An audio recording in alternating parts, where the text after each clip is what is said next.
चलो जी। हाँ जी बेटा, आज का बेटा हमारा जो टॉपिक है that is residential status of individual. Individual का बेटा रेजिडेंशियल स्टेटस कैसे डिटरमाइन किया जाता है।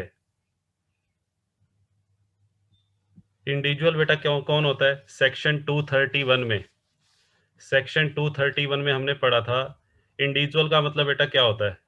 इंडिविजुअल का मतलब होता है natural human being. Natural human being, हाँ जी बेटा, वो कोई बेटा मेल भी हो सकता है, फीमेल भी हो सकता है, हाँ जी बेटा, माइनर भी हो सकता है, कोई बेटा पर्सन ऑफ साउंड माइंड भी हो सकता है, पर्सन ऑफ अनसाउंड माइंड।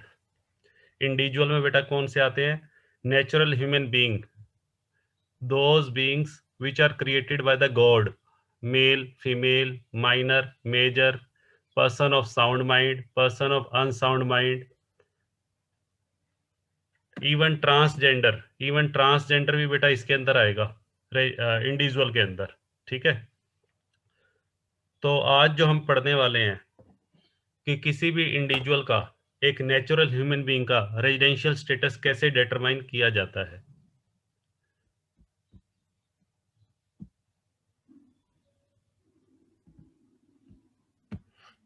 हाँ जी बेटा, देखिए आगे। सबसे पहली बात बेटा आपको पता होनी चाहिए कि रेजिडेंशियल स्टेटस ऑफ इंडिविजुअल के जो रूल्स हैं वो सेक्शन 6 के अंदर बेटा गिवन है। Section 6 sub section 1 and section 6 sub section 6। ये बेटा सेक्शंस आपको एग्जाम के अंदर जरूर से जरूर लिखने हैं। ठीक है बेटा, तो इन सेक्शंस में क्या कहा गया है वो अभी हम थोड़ी देर में पढ़ेंगे, बट उससे पहले रेजिडेंशियल स्टेटस ऑफ इंडिविजुअल को बेटा बेसिकली दो कैटेगरीज में डिवाइड किया गया है। First category is resident and the second is non resident. Resident को बेटा हम आर से रिप्रेजेंट करेंगे और नॉन रेजिडेंट को बेटा किससे रिप्रेजेंट करेंगे? N R. और फिर बेटा रेजिडेंट की भी आगे फर्दर टू कैटेगरीज बनाई गई हैं, resident and ordinary resident, which is represented by R O R. And the second category of resident is resident but not ordinarily resident। इसको बेटा लिखते हैं आर एन ओ आर। हाँ जी बेटा, इसको बेटा हिंदी में क्या बोलते हैं मैं लिख देता हूँ। इसको बेटा हिंदी, रेजिडेंट को हिंदी में बोलते हैं निवासी। कुछ बच्चे हिंदी मीडियम वाले भी होंगे, तो बेटा घबराना नहीं है बिल्कुल भी, मैं सारी बातें बताऊंगा आपको। नॉन रेजिडेंट बेटा अनिवासी, इसको बेटा बोलते हैं साधारण निवासी, और नॉट ऑर्डिनरली असाधारण। ठीक है बेटा, अब मेरी बात ध्यान से सुनना। सबसे पहले साधारण और असाधारण को थोड़ी देर के लिए बेटा भूल जाओ, हम सिर्फ इसकी चर्चा करने वाले हैं। पहले रेजिडेंट और नॉन रेजिडेंट। सबसे पहले हमें ये डिसाइड करना है कि कोई व्यक्ति प्रीवियस ईयर में वो रेजिडेंट की कैटेगरी में आएगा या नॉन रेजिडेंट की कैटेगरी में आएगा। ठीक है, अभी साधारण और असाधारण, ऑर्डिनरी रेजिडेंट और नॉट ऑर्डिनरी रेजिडेंट के बारे में बेटा बात नहीं करेंगे हम। ठीक है, जो हमारा बेटा सेक्शन 6(1) है, ध्यान से सुनना, सेक्शन 6(1), सेक्शन 6(1) में कुछ कंडीशंस बताई गई हैं जिनको हम बेटा बेसिक कंडीशंस बोलते हैं। सेक्शन 6(1) में जो कंडीशंस दी गई हैं उनको कौन सी कंडीशंस बोलते हैं? बेसिक। और सेक्शन 6 सब सेक्शन 6 में बेटा जो कंडीशंस दी गिवन है they are known as additional conditions.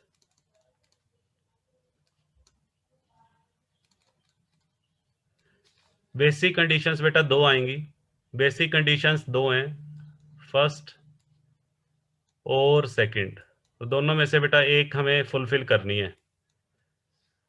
Basic conditions बेटा दो हैं, इन दोनों में से यदि एक कंडीशन भी बेटा फुलफिल हो गई, फर्स्ट और सेकंड, तो वो बेटा इंडिविजुअल रेजिडेंट की कैटेगरी में आ जाएगा। रेजिडेंट की कैटेगरी में आने के लिए इन दोनों में से यदि कोई भी कंडीशन फुलफिल हो जाती है तो हम उसको क्या बोलेंगे बेटा? रेजिडेंट। तो रेजिडेंट के लिए बेटा मैं लिख रहा हूँ, रेजिडेंट के लिए basic condition, any one out of to conditions. ठीक है बेटा। और नॉन रेजिडेंट बेटा कौन होता है? नॉन रेजिडेंट उसको बोलते हैं जो बेटा बेसिक कंडीशंस को ही फुलफिल ना कर पाए।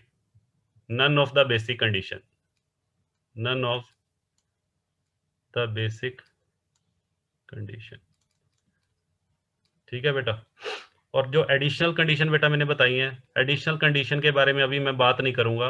वैसे जो एडिशनल कंडीशंस का बेटा जो रेलिवेंस है वो इसके साथ है, साधारण निवासी और असाधारण। तो इसकी चर्चा बेटा बाद में करेंगे। फर्स्ट ऑफ ऑल हम बेटा बेसिक कंडीशंस की बात करेंगे। बेसिक कंडीशन कितनी है बेटा? 2। और इन दोनों में से यदि एक कंडीशन भी बेटा फुलफिल हो गई, एक कंडीशन भी पूरी हो गई, तो वो इंडिविजुअल रेजिडेंट की कैटेगरी में आ जाएगा। और यदि बेसिक कंडीशंस में से एक भी कंडीशन फुलफिल ना हुई, तो वो व्यक्ति प्रीवियस ईयर के लिए क्या माना जाएगा बेटा? Non resident. ठीक है। अब क्वेश्चन अराइज ये होता है कि ये बेसिक कंडीशंस बेटा हैं क्या? तो आओ आगे बढ़ते हैं। Let's move further. स्क्रीनशॉट बेटा लेते रहना बीच बीच में, स्क्रीनशॉट ले लो फटाफट से, आगे मैं मूव कर रहा हूं।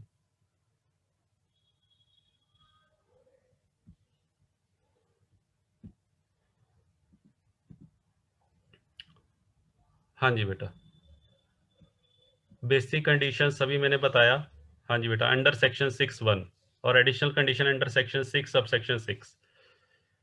बेसिक कंडीशन बेटा सिर्फ ये चेक करने के लिए है कि इंडिविजुअल रेजिडेंट है या नॉन रेजिडेंट। ठीक है। और एडिशनल कंडीशन बेटा किस पर्पज के लिए काम आएंगी? ये चेक करने के लिए कि कोई व्यक्ति ऑर्डिनरली रेजिडेंट है या फिर नॉट ऑर्डिनरली। इसको जब टेस्ट करेंगे बाद में, तो हमारी एडिशनल कंडीशंस काम आएंगी। ठीक है। तो अभी आगे बढ़ते हैं।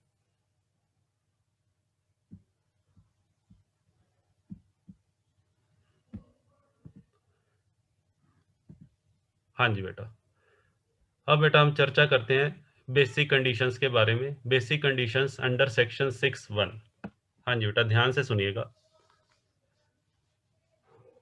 बेसिक कंडीशंस के बारे में बेटा बात करने से पहले एक टर्म आती है बेटा, हाँ जी, relevant previous year. Relevant previous year, previous year तो हमें पता है। ये रेलिवेंट का मतलब क्या बेटा? Relevant previous year. Relevant previous year का मतलब बेटा जो हमारे से रिलेटेड है, वो प्रीवियस ईयर जो हमारे से रिलेटेड है, आपसे रिलेटेड है। जैसे आपने बेटा प्रीवियस ईयर तो ये भी है 11-12, प्रीवियस ईयर तो 12-13 भी है, प्रीवियस ईयर तो बेटा 17-18 भी है। बट हमारा प्रीवियस ईयर बेटा कौन सा है? रेलिवेंट का मतलब वो प्रीवियस ईयर बेटा जो आप सभी से संबंधित है। बताओ जरा चैट बॉक्स में, हमारा प्रीवियस ईयर बेटा कौन सा है? हाँ वेरी गुड, 2019-20। हाँ जी बेटा, तो मैं जहां पर भी रेलिवेंट वर्ड यूज करूंगा, रेलिवेंट का मतलब वैसे हिंदी में होता है संबंधित, संबंधित गत वर्ष। इसकी हिंदी ये है, रेलिवेंट प्रीवियस ईयर की संबंधित गत वर्ष। संबंधित का मतलब बेटा क्या है? संबंधित का मतलब है जो आपसे संबंधित है, आपसे रिलेटेड है। 2019-20 जो पिछले साल बच्चे पढ़ के गए हैं, उनका बेटा प्रीवियस ईयर ये नहीं था 19-20, उनका प्रीवियस ईयर 18-19 था। जो उससे पहले पिछले साल पढ़े हैं बेटा, उनका था 17-18। आपका प्रीवियस ईयर आपको याद रखना है, रेलिवेंट प्रीवियस ईयर 19-20 है। ठीक है बेटा। हाँ जी बिल्कुल सही कह रहे हो, साक्षी कह रही है इनकम जो है 19-20 की, वेरी गुड।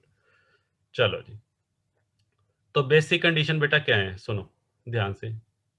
दो बेसिक कंडीशन है बेटा। सबसे पहली basic condition, first basic condition, और हाँ जी बेटा सेकंड। फर्स्ट बेसिक कंडीशन बेटा क्या है? एट लिस्ट, ध्यान से सुनना बेटा, at least 182 days stay in India. At least 182 days stay in India during the relevant previous year. हाँ जी बेटा, during the relevant previous year. हाँ जी बेटा, पहली कंडीशन ये है बेटा, वो व्यक्ति प्रीवियस ईयर में कम से कम, एटलीस्ट का मतलब बेटा होता है कम से कम 182 दिन इंडिया में रहो।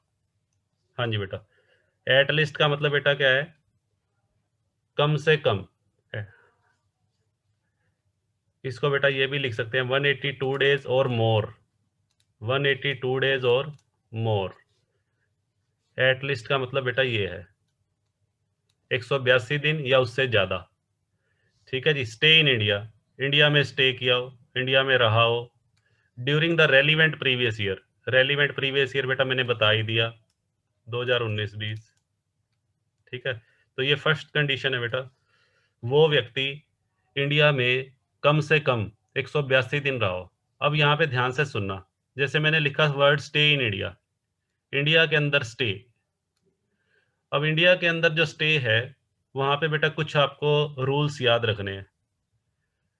हाँ जी बेटा, कुछ रूल्स याद रखने हैं। स्टे इन इंडिया का मतलब है इंडिया में वो किसी भी प्लेस पे रहा हो with in the geographical boundaries. Stay in India का मतलब है with in geographical boundaries of India. चाहे बेटा वो किसी गांव में रहा हो, किसी शहर में रहा हो, चाहे बेटा वो किसी बड़े शहर में रहा हो, चाहे छोटे शहर में रहा हो, इससे कोई फर्क नहीं पड़ता, with in the geographical boundaries. ठीक है, हाँ जी बेटा, चाहे वो पहाड़ों पे रहा हो। ठीक है बेटा, स्टे इन इंडिया, इंडिया में स्टे होना चाहिए, इंडिया की जोग्राफिकल बाउंड्रीज के अंदर। ठीक, दूसरी बात स्टे के बारे में बेटा जो आपको ध्यान रखनी है, ये जरूरी नहीं है कि वो इंडिया में एक ही जगह पे उसने स्टे किया हो। मान लो वो कुछ समय बेटा दिल्ली में रहा, कुछ समय बॉम्बे रहा, कुछ समय वो किसी गांव में रहा, कुछ समय बेटा कहीं जब यहाँ अपना किसी और स्टेट में रहा, हरियाणा में रहा, कुछ समय दूसरी स्टेट में रहा, इससे बात से कोई फर्क नहीं पड़ता। तो विद इन जोग्राफिकल बाउंड्रीज होना चाहिए। ठीक है, अच्छा तीसरी बात, it is not necessary that his stay in India is continuous. ये भी बेटा जरूरी नहीं है कि वो इंडिया में लगातार रहा हो। ऐसा हो सकता है कि पहले वो कुछ दिन इंडिया रहा, फिर बेटा कुछ दिन आउटसाइड इंडिया चला गया, फिर कुछ दिनों के लिए इंडिया वापस आ गया, फिर बेटा बाहर चला गया। तो हमने टोटल डेज काउंट करने पड़ेंगे, जितना समय भी वो इंडिया में रहा वो हमें टोटल डेज काउंट करना पड़ेगा। और सबसे इंपॉर्टेंट बात बेटा, डे ऑफ डिपार्चर, जिस दिन वो इंडिया से बाहर जाएगा और जिस दिन वो इंडिया आएगा, day of departure and the day of arrival. हाँ जी बेटा, जाने वाला दिन जिस दिन वो इंडिया से बाहर गया है, और आने वाला दिन जिस दिन वो इंडिया वापस आया है, दोनों दिन 182 दिन में शामिल किए जाएंगे। जाने वाला दिन और आने वाला दिन 182 दिन की गणना में शामिल किया जाएगा, यानी कि उन दोनों दिनों को स्टे इन इंडिया माना जाएगा। ठीक है बेटा, the day of departure and the day of arrival both will be treated as stay in India. उसको बेटा इंडिया के अंदर ही स्टे माना जाएगा। ठीक है बेटा, दोबारा से सुन लीजिए, मैं रिपीट कर रहा हूँ। हाँ जी बेटा, कम से कम 182 दिन का मतलब क्या है, 182 डेज और मोर। 182 दिन या उससे ज्यादा रहो, कहाँ पे रहो, इंडिया में। इंडिया में स्टे का मतलब क्या है, इंडिया की ज्योग्राफिकल बाउंड्रीज के अंदर रहा हो, चाहे वो किसी गांव में रहा हो, किसी छोटे शहर में रहा हो, बड़े शहर में रहा हो, ठीक है, पहाड़ों में रहा हो, इससे बेटा कोई फर्क नहीं पड़ता।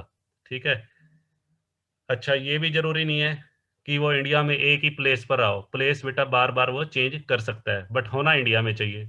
तीसरी बात, ये जरूरी नहीं है कि वो इंडिया में लगातार रहा हो। ऐसा हो सकता है कि वो बेटा कुछ दिन के लिए इंडिया रहा हो, फिर कुछ दिनों के लिए बाहर चला गया हो, आउट ऑफ कंट्री, और फिर बेटा फिर वापस आ गया हो, फिर चला गया हो। तो हमने उसके वो काउंट करने पड़ेंगे, जितने पीरियड वो इंडिया में था उन डेज की काउंटिंग करनी पड़ेगी, और काउंटिंग करके ये कंडीशन फुलफिल देखना पड़ेगा कि ये फुलफिल करता है या नहीं करता है। ठीक है बेटा, अगर वो ये कंडीशन फुलफिल कर देगा तो बेटा रेजिडेंट की कैटेगरी में आ जाएगा। ठीक है, ये कंडीशन फुलफिल करने से बेटा वो क्या बन जाएगा, रेजिडेंट। ठीक है, अब सपोज करो बेटा कोई व्यक्ति ये वाली कंडीशन फुलफिल नहीं कर पाता, फर्स्ट कंडीशन को फुलफिल नहीं कर पाता, तो गवर्नमेंट ने एक अल्टरनेट और दिया बेटा, गवर्नमेंट ने एक विकल्प और दिया है कि यदि आप फर्स्ट कंडीशन पूरी नहीं कर सकते तो दूसरी कंडीशन फुलफिल कर दो। दूसरी कंडीशन बेटा ये है,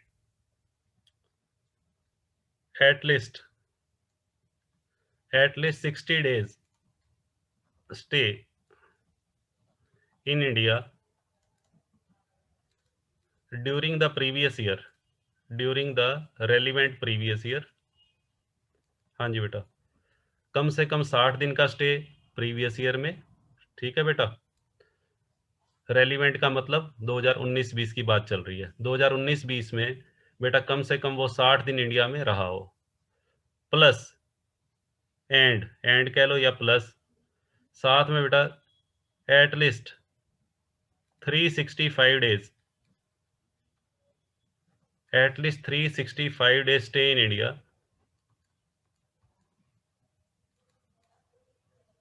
during the 4 years, prior to, immediately prior से पहले एक वर्ड और लिख लेते हैं, immediately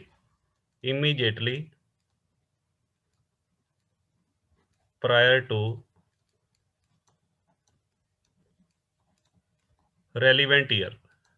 relevant previous year। हाँ जी बेटा, इसका मतलब ध्यान से सुनना, इस लाइन का मतलब क्या है। प्रीवियस ईयर में तो बेटा 60 दिन, हाँ जी बेटा ध्यान से सुनो, प्रीवियस ईयर में तो 60 दिन इंडिया में रहो। प्रीवियस ईयर हमारा कौन सा बेटा, 19-20। यदि कोई व्यक्ति 19-20 में 60 दिन, कम से कम 60 दिन है, कम से कम 60 दिन का मतलब 60 डेज और मोर। हाँ जी बेटा, 60 डेज और मोर। 2019-20 में तो ये कंडीशन होनी चाहिए। एंड साथ में क्या कहता है, 19-20 से इमीडिएटली प्रायर, इमीडिएटली बेटा होता है तुरंत, इमीडिएटली को हिंदी में बोलते हैं तुरंत, और प्रायर का मतलब बेटा पूर्व, तुरंत पूर्व के 4 साल। 2019-20 से तुरंत पूर्व के बेटा 4 साल क्या होंगे, 19-20 से तुरंत पूर्व के 4 साल बेटा बताना मेरे को, चैट बॉक्स में लिखो। 2019-20 अगर मेरा प्रीवियस ईयर है तो इससे पहले के 4 साल,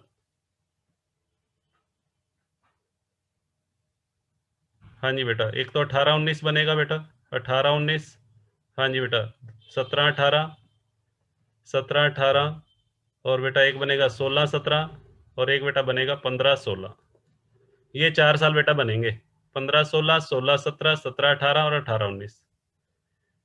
हाँ जी बेटा, अब ध्यान से सुनना, इन चारों सालों में मिला के, इन चारों सालों में टोटल मिला के, इन चारों सालों में टोटल मिला के कम से कम 365 दिन, एटलीस्ट 365 डेज, ये चेक करने हमने।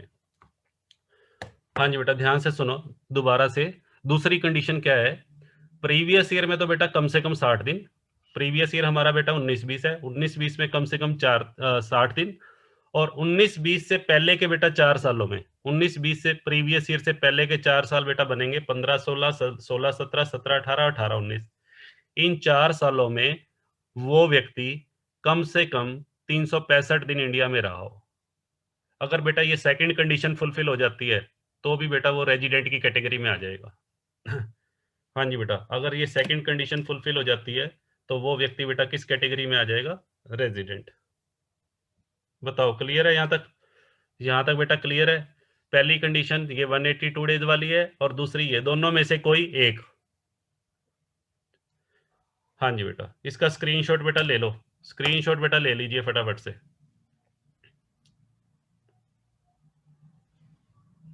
चलिए आगे बढ़ते हैं।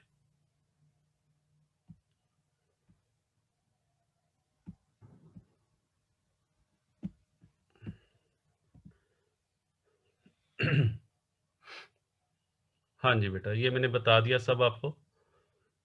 इसको बेटा कोई नोट करना चाहे नोट कर लो, स्क्रीनशॉट लेना बेटा स्क्रीनशॉट ले लो फटाफट से। ये वही जो अभी पीछे मेरी गंदी हैंडराइटिंग में आपने देखा, और यहाँ बेटा सुंदर सुंदर उसमें लिखा हुआ हैंडराइटिंग में, कंप्यूटर की हैंडराइटिंग तो हमेशा अच्छी होती है।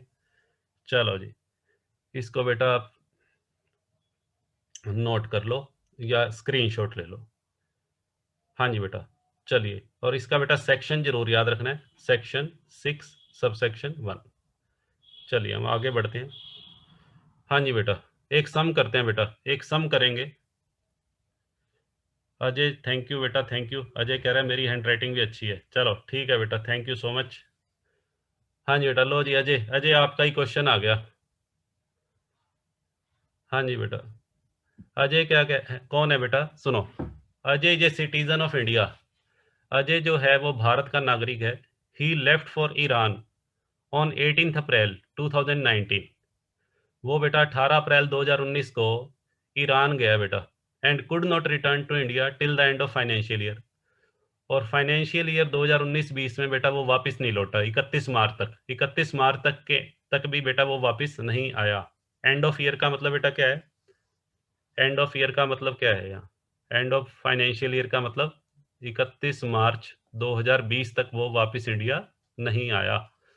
Ascertain the residential status for assessment year 2020-21 का रेजिडेंशियल स्टेटस डिटरमाइन करना है। हाँ जी बेटा, सबसे पहली बात तो असेसमेंट ईयर 2020-21 के लिए प्रीवियस ईयर क्या होगा। असेसमेंट ईयर 20-21 का बेटा प्रीवियस ईयर होगा 19-20। ठीक है, हमने प्रीवियस ईयर 19-20 का देखना है। हाँ जी बेटा, असेसमेंट ईयर 2020-21 या प्रीवियस ईयर 19-20 एक ही बात है। हाँ जी बेटा, अब ध्यान से सुनना। हमने अजय का रेजिडेंशियल स्टेटस चेक करना है 19-20 का। ठीक है, तो हमें ये देखना पड़ेगा जो दो बेसिक कंडीशन बताई हैं, उन दो बेसिक कंडीशन में से अजय कौन सी कंडीशन फुलफिल करता है और करता भी है या नहीं करता। अगर कर देगा तो रेजिडेंट बन जाएगा, नहीं करेगा तो नॉन रेजिडेंट। तो ये बेटा ईयर है हमारा। हाँ जी बेटा, ध्यान से समझिएगा। ये बेटा मेरा ईयर है हमारा 19-20, जो 1/4/19 से शुरू होता है और ख़त्म बेटा कौन सी डेट को होगा, 31/3/20। ठीक है बच्चों, हमारा प्रीवियस ईयर 1/4/19 से शुरू हो रहा है और 31/3/20 को ख़त्म होगा। अब सुनो ध्यान से। वो ईरान गया बेटा, ईरान कौन सी डेट को गया है, 18 अप्रैल को। हाँ जी बेटा, लो जी, यहाँ बेटा मैंने बना दिया 18 अप्रैल। लो जी बेटा, यहाँ पे आएगी डेट 18 अप्रैल। हाँ जी बेटा, 18/4/19 को। हाँ जी बेटा, ये क्या है मैं लिख देता हूँ, इसके ऊपर मैं लिख रहा हूँ DOD। DOD का मतलब बेटा डेट ऑफ डिपार्चर। जहाँ पे वो इंडिया में आएगा उसको मैं लिखूंगा DOA, डेट ऑफ अराइवल। हाँ जी बेटा, यहाँ पे मैंने लिखा है DOD। DOD का मतलब बेटा डेट ऑफ डिपार्चर। डिपार्चर बोलते हैं विदाई, विदाई वाला दिन। हाँ जी बेटा, अजय की विदाई हो गई, कहाँ पर, ईरान चला गया बेटा। और 31 मार्च तक वो बेटा ईरान में ही था, 31 मार्च तक भी लौट के नहीं आया। तो बेटा मुझे एक बात बताओ, लो जी, इस पीरियड में, हाँ जी बेटा, इस पीरियड में, ये जो पीरियड है, इस पीरियड में अजय बताओ कहाँ था, इंडिया में था या ईरान में था, चैट बॉक्स में लिखो।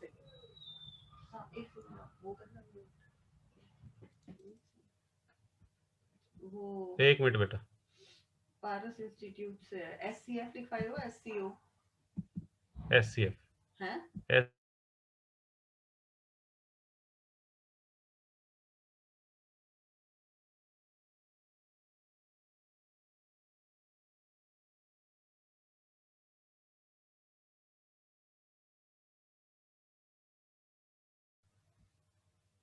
हाँ जी बेटा, चलो जी। हाँ जी बेटा, ये जो पीरियड है जो मैंने मार्क किया बेटा रेड पेन से, हाँ जी, ये साक्षी लिख रही है रेजिडेंट फॉर ईरान। बेटा मैंने रेजिडेंट या नॉन रेजिडेंट मत लिखो, मैंने जितना पूछा उतना पूछ। अभी मैं रेजिडेंट और नॉन रेजिडेंट तो बता ही नहीं रहा। अभी तो मैं आपसे एक चीज पूछ रहा हूँ कि इस पीरियड में वो व्यक्ति ईरान में था या इंडिया में था। हाँ, लो जी। हाँ जी बेटा, ये वो पीरियड है जब वो आउटसाइड इंडिया था। इसका मतलब बेटा वो इंडिया में कब था, इंडिया वाले पीरियड को मैं ग्रीन कलर से दिखा देता हूँ। लो बेटा, ये इंडिया का पीरियड है। ये इंडिया में वो सिर्फ कितने दिन रहा बताओ, 1/4/19 से 18/4/19।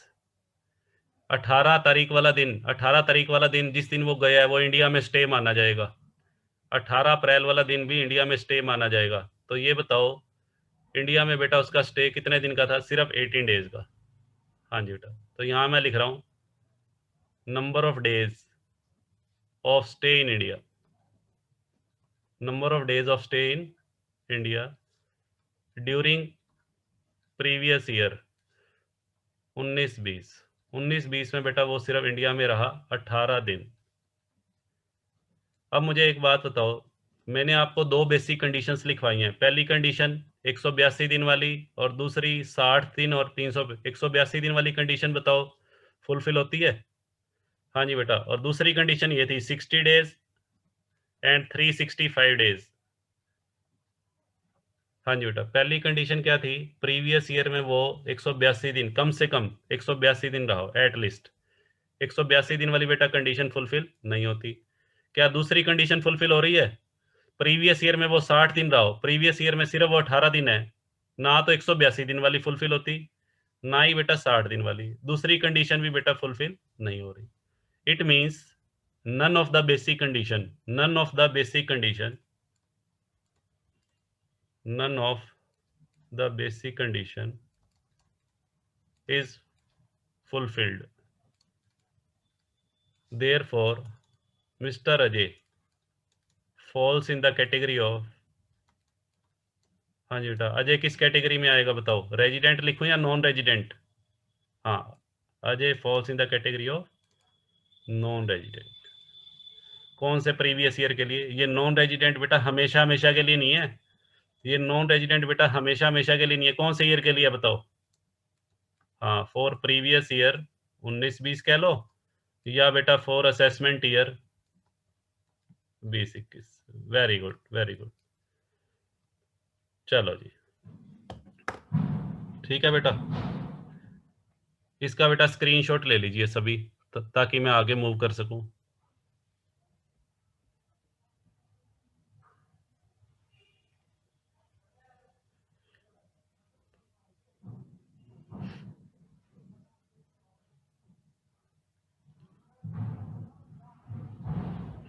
अजय कह रहा है जितना दिन वो एरोप्लेन में रहा वो कहाँ पर काउंट होगा? बेटा आपने सिंपल सा रूल याद रखना है, जिस दिन वो इंडिया, हाँ, जिस दिन वो इंडिया से गया यहाँ से, वो वाला दिन इंडिया में स्टे माना जाएगा। ठीक है, उसके बाद मान लो वो सेकंड एरोप्लेन में है, थर्ड है, वो आउटसाइड इंडिया ही ट्रीट किया जाएगा। जिस दिन वो इंडिया से गया है, डिपार्चर वाला दिन। अब मान लो आज उसका आज कोई व्यक्ति यूएस से गया है और आज से 3 दिन के बाद वो यूएस से पहुंचा है, ठीक है, तो आज वो इंडिया से चला तो सिर्फ आज वाला दिन इंडिया में स्टे माना जाएगा। बाकी 2 दिन वो हवा में रहा, एरोप्लेन में ही रहा, तो वो बेटा इंडिया में स्टे ट्रीट नहीं होगा, वो आउटसाइड इंडिया माना जाएगा।